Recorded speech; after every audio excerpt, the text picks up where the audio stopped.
What's going on, guys? Welcome to your 16th Android tutorial. And I've realized that you guys have matured quite a bit in the Android world over the past 15 tutorials. I think it's about time to tell you guys about the life cycle of the activity class. And such an idiot.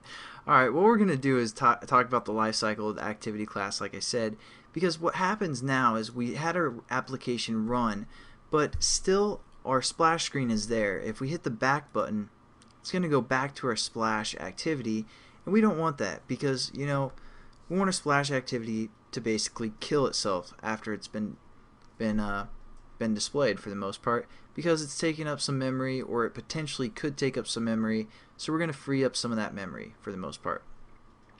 And that brings us to the life cycle of an activity. Now, I looked up the Android developer page. This is a great resource for you guys to use.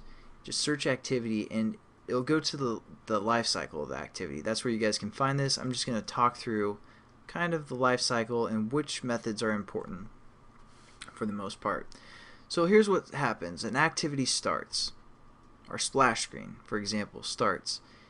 Then it calls this onCreate method. That's where we set up our thread and we set up our layout, our set content view. We set up some of all of those type of variables. And then it also calls the onStart method after it calls the onCreate method. Then it calls the onResume method. Then our activity actually starts running. That's when the user can touch the buttons that we have set up and interact with our activity. See, it has to call all three of those methods before activity actually starts.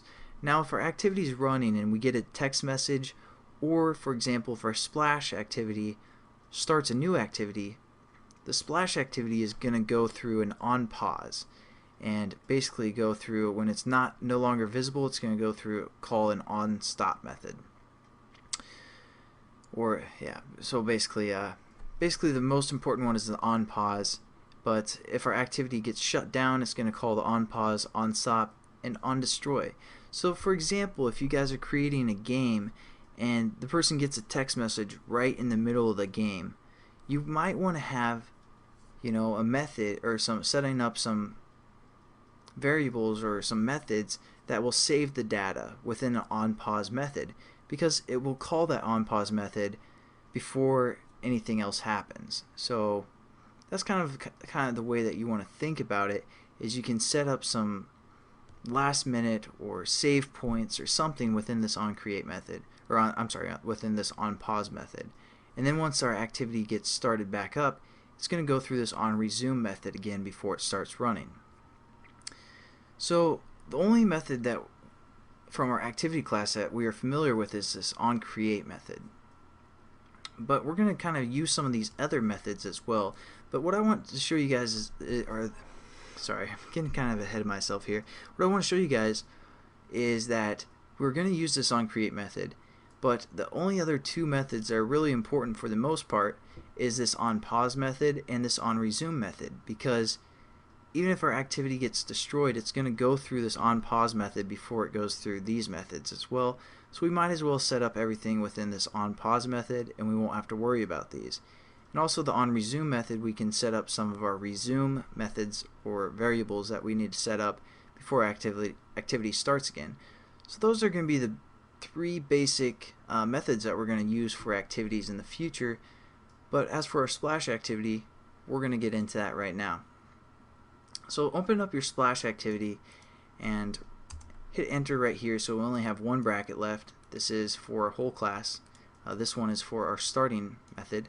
And again, we're just going to right click, go down to source, override implement methods, and again through the activity tab we can find the method called onPause. So this is where we're going to kind of make our splash activity kill itself, so to say, because we're just evil like that. So the way we can do that is hit finish. It's just a simple method, and it's basically going to finish the splash activity, get rid of it, and it's going to be gone forever for the most part until our user starts up our activity or our application again. So pretty simple, but what again is happening is when this splash activity starts, because it's the launcher item, it's going to go through this onCreate method, then it's going to run, and then basically what happens is when we call this start activity right here, the splash activity is going to call this onPause method because it's going behind the starting point activity that's being created. So it's going to call this onPause method real quick, and that's where we're just going to finish our class. So we're going to say, hey, destroy yourself, finish yourself. And hopefully that made sense and you guys kind of get the structure of how the life cycle works for the most part, and kind of what these methods mean, because I haven't really explained what the onCreate method is for the most part. So hopefully you guys like that tutorial and have a little bit better understanding of the activity class and how that works. So thanks again for watching. Hope you have a good day.